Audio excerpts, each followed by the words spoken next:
Ce sont les dernières images de Tupac à la sortie d'un concert, 1 heure avant son assassinat.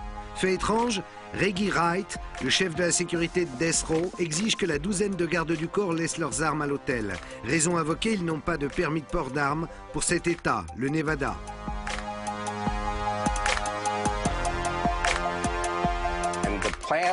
Le plan était de le tuer à la sortie du concert, parce qu'il serait là, devant eux. À un moment donné, le concert est terminé, il est obligé de sortir. Ils allaient le suivre et le buter. C'est ce qu'ils voulaient faire. Il devait y avoir 2 voitures, une Cadillac blanche et une Cadillac beige clair. Ils étaient tous armés. 4 mecs dans la première voiture et un mec dans la voiture suiveuse. Ils sont en train de rouler, ils tournent au coin d'une rue, le boulevard est vide, et là, devant eux, il y a un convoi de voitures de Death Row. Ils ne le savent pas encore, ils avancent dans la file de droite qui est vide, et tout d'un coup, ils voient Tupac, juste là, devant eux, dans la deuxième voiture du convoi. Et il n'y a personne d'autre. Évidemment, il y a des gens sur le trottoir, mais devant eux, personne. Donc ils accélèrent, arrivent vite sur lui, et là, bam, bam, bam, bam.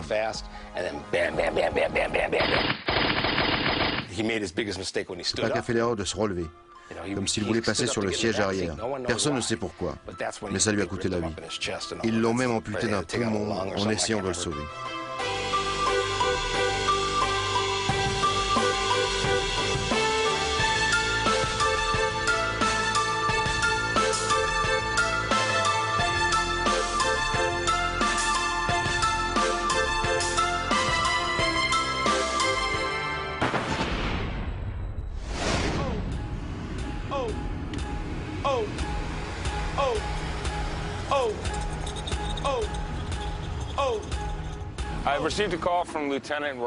J'ai reçu un appel du lieutenant Wright. Mon lieutenant m'a dit que les personnes impliquées étaient des membres du gang du sud de Compton. Donc il m'a appelé et m'a raconté ce qui s'était passé, qu'il pensait que ça allait remonter à Compton. Dans les jours qui ont suivi, nous avons reçu plusieurs appels suite à des fusillades et à des meurtres dans la ville qui furent attribués aux fusillades à Las Vegas.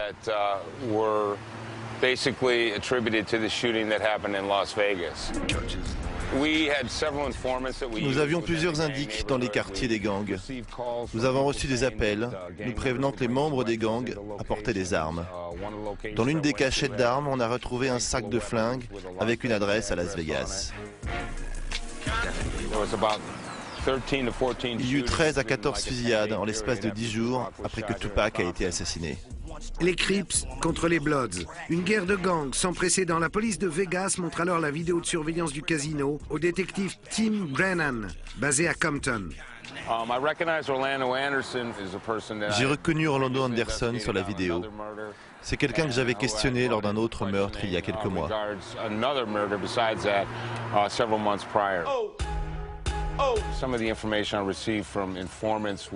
Mes indices m'ont informé qu'ils avaient vu une Cadillac blanche avec des membres des Crips du Sud aller à un magasin de stéréo. Ils m'ont fait part de cette info car, selon la rumeur, c'était des Crips du Sud qui ont tué Tupac.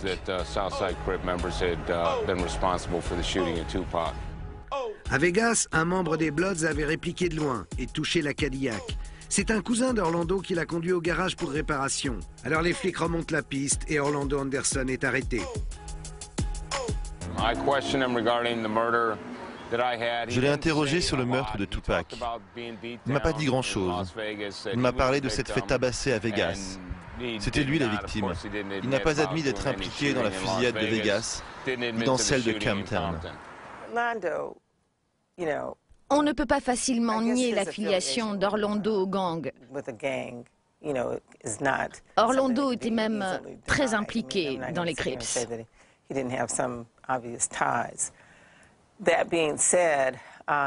Ceci dit, Orlando adorait Tupac et sa musique. Comme je vous le disais, quand la police vient l'arrêter très tôt le matin, il dormait avec ses écouteurs sur la tête. Et quand la police casse la porte et les tire du lit pour le menotter, ils ont trouvé un disque de Tupac dans son lecteur.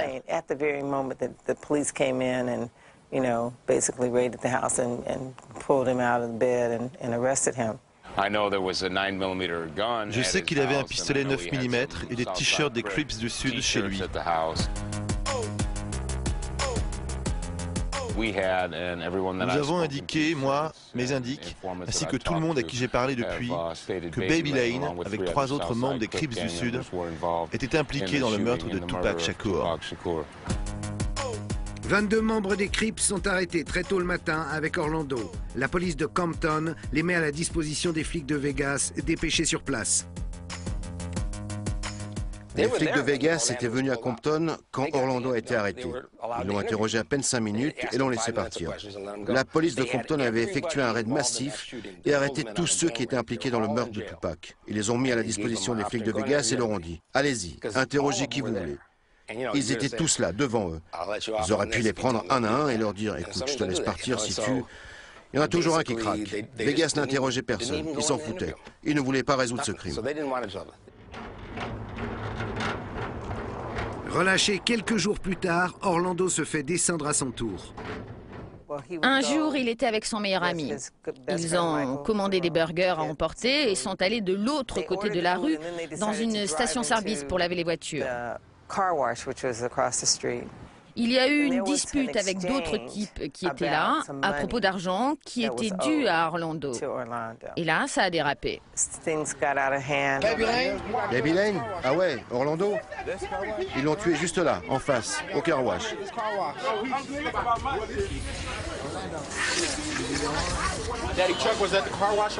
Mon père était au car wash le jour où ils ont tué Orlando.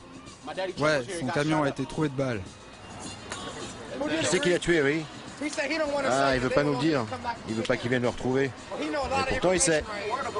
Moi, de toute façon, j'habite ni à LA ni ailleurs.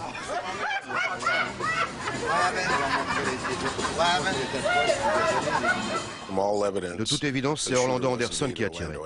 Cela a été confirmé par différents témoins et des preuves retrouvées sur les lieux. Mais je ne peux pas en parler. Et il y a ceux qui l'ont décidé. Il est évident que la police de Las Vegas... Ça ne les intéressait pas de trouver les commanditaires. Les propriétaires de casinos m'ont dit « Oublie, on ne veut pas de procès à sensation ici à Vegas ».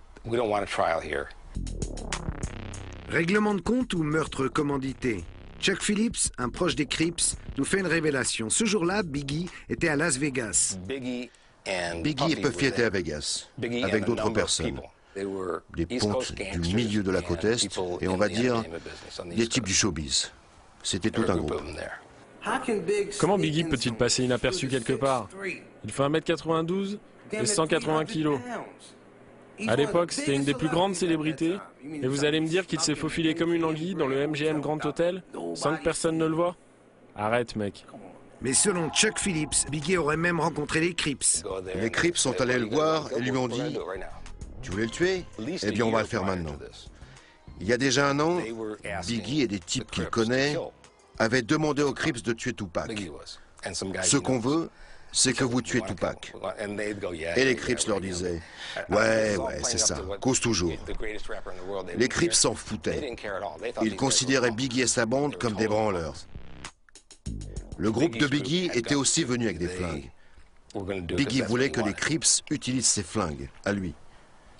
Je vais vous donner le fric, mais il faut le buter avec ce flingue. Combien d'argent? Les Crips ont exigé $1 million. Et Biggie a promis de payer.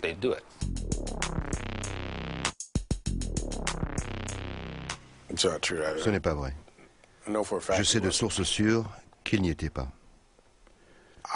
Je me fie aux documents du FBI et aux agents du FBI qui étaient présents. En ce qui me concerne, la version du FBI, c'est la version de Dieu. C'est ce qu'ils m'ont dit. Cela vient des gens tout en haut. Point final. Je m'en fous de ce que certains racontent.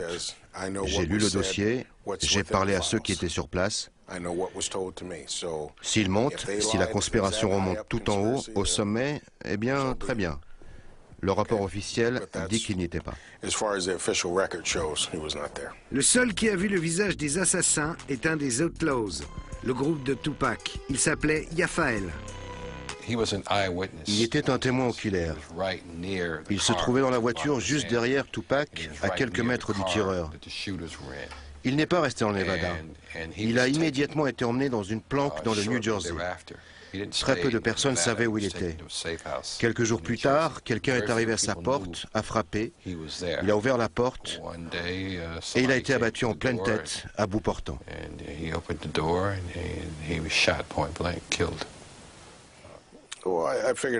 C'était parfaitement exécuté. Parfaitement exécuté.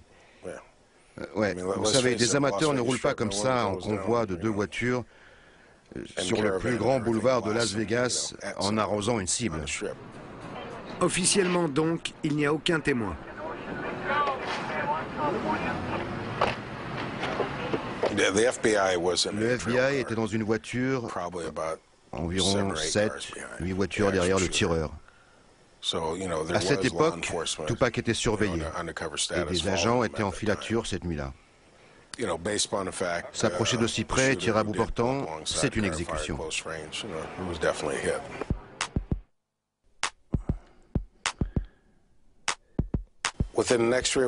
Dans les 3-4 mois qui ont suivi, les individus du cercle rapproché de Suge ont été éliminés, tous d'une mort violente.